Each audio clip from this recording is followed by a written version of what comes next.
Vous souffrez physiquement et moralement? Vous vous demandez si votre corps vous parle de traumatisme et d'un lien avec votre santé d'aujourd'hui? Voyons cela de plus près. Et si toutes ces douleurs chroniques, cette fatigue qui ne part jamais, ou même cette anxiété de fond, si tout ça, ce n'était pas une faiblesse, mais plutôt un langage, le langage d'un corps qui, lui, n'a pas oublié.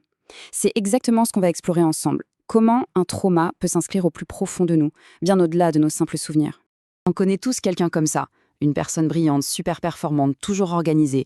En surface, on se dit « tout va bien pour elle ». Mais son corps, lui, raconte une histoire complètement différente. Des troubles digestifs, des tensions dans la nuque, une fatigue, mais une fatigue écrasante que rien, absolument rien, ne semble expliquer. Les médecins font des tests, ils cherchent, mais ils ne trouvent rien. La question c'est, que se passe-t-il vraiment? Eh bien, et si la clé, ce n'était pas dans la tête, pas un problème psychologique, mais une réponse purement physiologique? C'est là que tout bascule. C'est un changement de perspective qui est fondamental. On ne parle plus d'une question de volonté, pas du tout. On parle de la trace, de la mémoire d'une adaptation du système nerveux. Une adaptation qui était nécessaire pour survivre à une situation passée.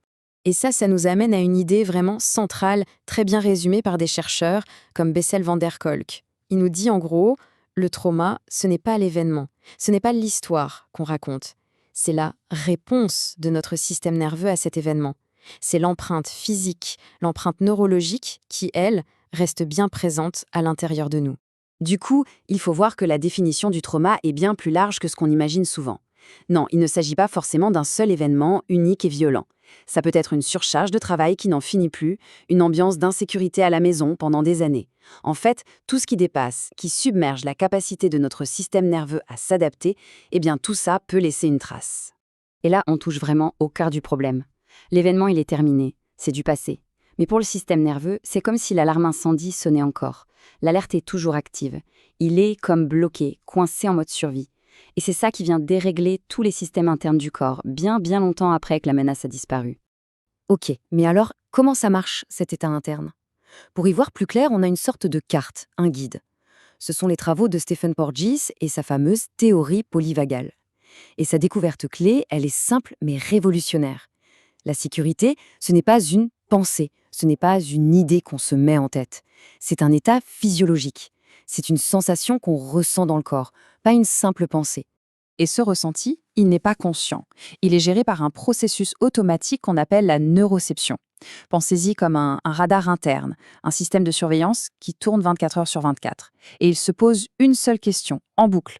Suis-je en sécurité ici ? C'est la réponse à cette question, une réponse inconsciente, qui va déclencher tout un état physiologique bien spécifique dans notre corps. Alors, justement, cette théorie nous offre une carte pour mieux naviguer dans notre propre paysage intérieur.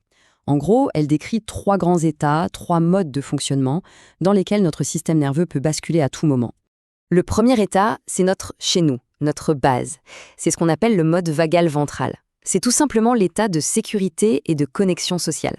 C'est quand notre radar interne, la neuroception, donne le feu vert. Et là, on se sent bien. On est présent, connecté aux autres, curieux, calme. C'est l'état idéal pour apprendre, pour créer des liens et aussi, tout simplement, pour récupérer. Maintenant, imaginons que ce radar détecte un danger.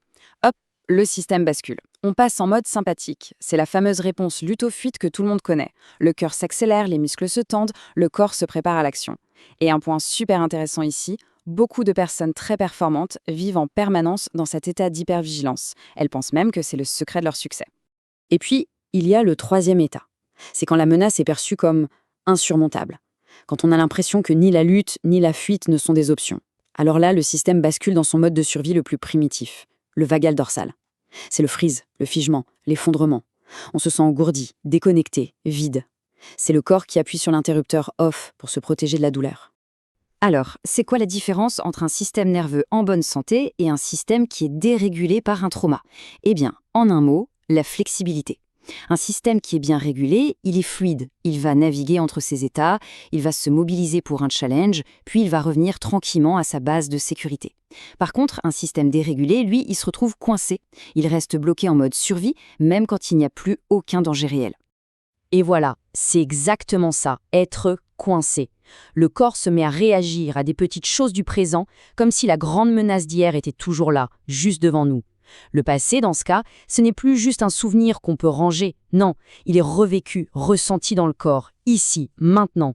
Tout ça, bien sûr, ça nous amène à une question cruciale sur la guérison. Si le problème est tellement ancré dans le corps, dans la physiologie, est-ce que le simple fait de parler, de raconter son histoire, est-ce que ça peut vraiment suffire? Bon, la réponse n'est pas un simple oui ou non, elle est plus nuancée. Bien sûr, comprendre son histoire, mettre des mots dessus, c'est une étape absolument essentielle. Mais ça ne suffit pas toujours à reprogrammer les réactions automatiques du corps. Et la raison est simple. La mémoire du trauma n'est pas stockée dans notre cerveau logique, le cerveau qui raconte. Non, elle est inscrite dans nos circuits sensoriels et émotionnels, dans le corps. Donc, le chemin de la guérison, ce n'est pas une lutte contre son propre corps. C'est tout le contraire. Il s'agit de collaborer avec lui. Le but, c'est de rééduquer notre système nerveux, de lui réapprendre petit à petit qu'il a le droit de se sentir à nouveau en sécurité. La guérison devient alors une expérience avant tout physiologique. Ça se passe en plusieurs temps. D'abord, il faut offrir au corps de toutes nouvelles expériences de sécurité. Même des moments très courts, ça compte. Ensuite, l'idée, c'est de restaurer sa capacité naturelle à s'autoréguler. Et enfin, en multipliant ces signaux de sécurité, on vient littéralement créer de nouvelles autoroutes neuronales, des chemins beaucoup plus résilients. Et pour faire ça, un des outils les plus puissants qu'on ait, c'est la co-régulation. C'est un besoin biologique aussi fondamental que manger ou dormir. Qu'est-ce que c'est? C'est simplement quand la présence calme et bienveillante d'une autre personne permet à notre propre système nerveux de se calmer, de se synchroniser sur elle. Pensez à deux diapasons. Si l'un vibre calmement, l'autre va se mettre à vibrer sur la même fréquence. Et concrètement, comment on fait? Eh bien, il y a plein de pratiques qui peuvent aider à cette resynchronisation.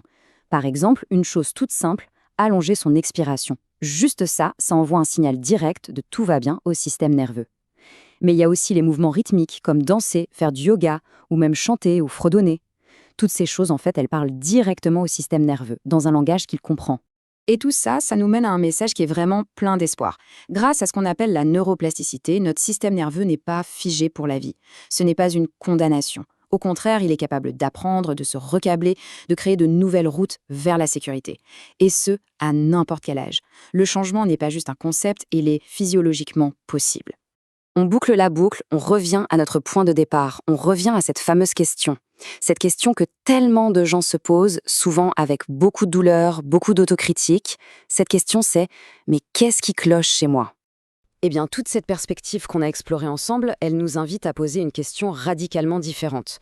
Une question qui n'est plus du tout dans le jugement, mais plutôt dans la curiosité et même la compassion.